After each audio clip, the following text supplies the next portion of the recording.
শীতকাল আসলেই কিন্তু আমরা কম বেশি সবাই একটু গাজরের ডেজার্ট তৈরি করে থাকি। কেউ একটু গাজরের হালুয়া, কেউ গাজরের বরফি, কেউ গাজরের জর্দা, বিভিন্ন রকমভাবে ডেজার্ট তৈরি করে থাকেন। তবে আমি প্রত্যেকবারই গাজরের এই জর্দাটা তৈরি করে থাকি। আর এর জন্য আজকে আমি বেশ কিছু গাজর নিয়ে নিয়েছি। আর এখন সেগুলোকে খোসা ছাড়িয়ে নিচ্ছি ঠিক এইভাবে। খোসা ছাড়িয়ে নেওয়ার পর ফাইনালি এগুলোকে খুব সুন্দরভাবে একটু ওয়াশ করে নিলাম। এখন আমি একটা চিকন গ্রেটারের মাধ্যমে খুব সুন্দরভাবে গ্রেট করে নিব। গাজরের এই জর্দা তৈরি করার জন্য আমি সবসময় চিকন গ্রেটারের মাধ্যমে গ্রেট করে নিই, কারণ এটা দেখতে অসম্ভব রকমের সুন্দর লাগে আর খেতেও ভালো লাগে। তো যাই হোক, ফাইনালি সবগুলো গাজর আমি ঠিক এইভাবে গ্রেট করে নিলাম।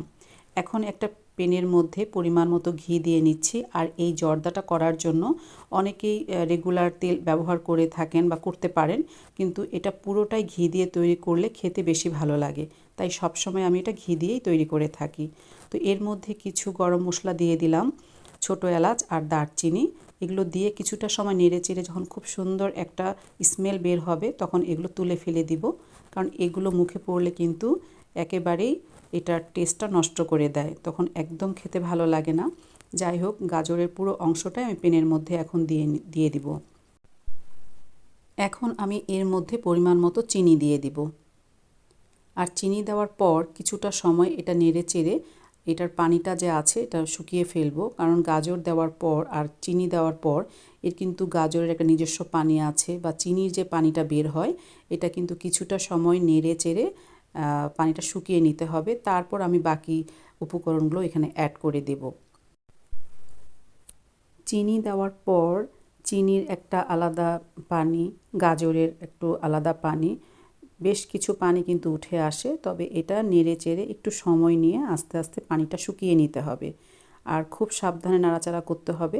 তবে অনেকেই এখানে লিকুইড দুধ অ্যাড করে, তবে আমি যখনই জর্দাটা করি তখন কিন্তু আমি গুঁড়ো দুধটাই ব্যবহার করি। আর এই জর্দাটা যতবারই আমি করেছি আর যাকেই যখন এটা খাইয়েছি, সবাই কিন্তু খেয়ে এটা অনেক প্রশংসা করেছে। এখন আমি এর মধ্যে ভিজে রাখা কিছু কিশমিশ এখানে অ্যাড করে দিলাম, আর কিছু কাঠবাদাম যেগুলো আমি পানিতে ভিজে রেখেছিলাম, তারপর সেগুলো খোসা ছাড়িয়ে ঠিক এইভাবে কেটে নিয়েছি। এখন আমি এর মধ্যে গুঁড়ো দুধ অ্যাড করে দিব। তবে এখানে আমি বেশ কয়েকবার গুঁড়ো দুধ ঠিক এইভাবে অ্যাড করে দিয়েছি, যেটা ভিডিওতে দেখানো হয়নি। তবে গুঁড়ো দুধ আর ঘি আপনারা একসাথে মিক্সড করে দিবেন, এতে করে মাওয়ার একটা টেস্ট আসে। আর যখন আপনি খাবেন প্রত্যেকটা বাইটে মানে অসম্ভব রকমের মজা লাগে।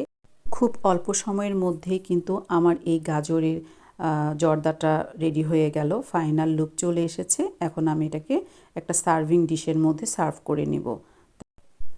আপনারাও কিন্তু ঠিক এইভাবে এত সহজভাবে এই ডেজার্টটা তৈরি করতে পারেন। পরিবারের মানুষরা কিন্তু এইভাবে করে দিলে আপনার অনেক প্রশংসাও করবে।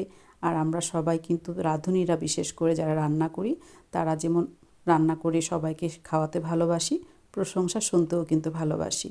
এই তো ফাইনাল লুক চলে এসেছে। এখন আমি এটাকে সুন্দরভাবে পরিবেশন করার জন্য আরেকটু কাঠবাদাম ছড়িয়ে দিলাম, দেখতে ভালো লাগবে তাই। তো আপনারা ইচ্ছে করলে এখানে পেস্তা বাদামও দিতে পারেন, দেখতে আরও ভালো লাগে। তো সবাই ভালো থাকবেন, সবার জন্য অনেক অনেক দোয়া ও শুভকামনা রইল।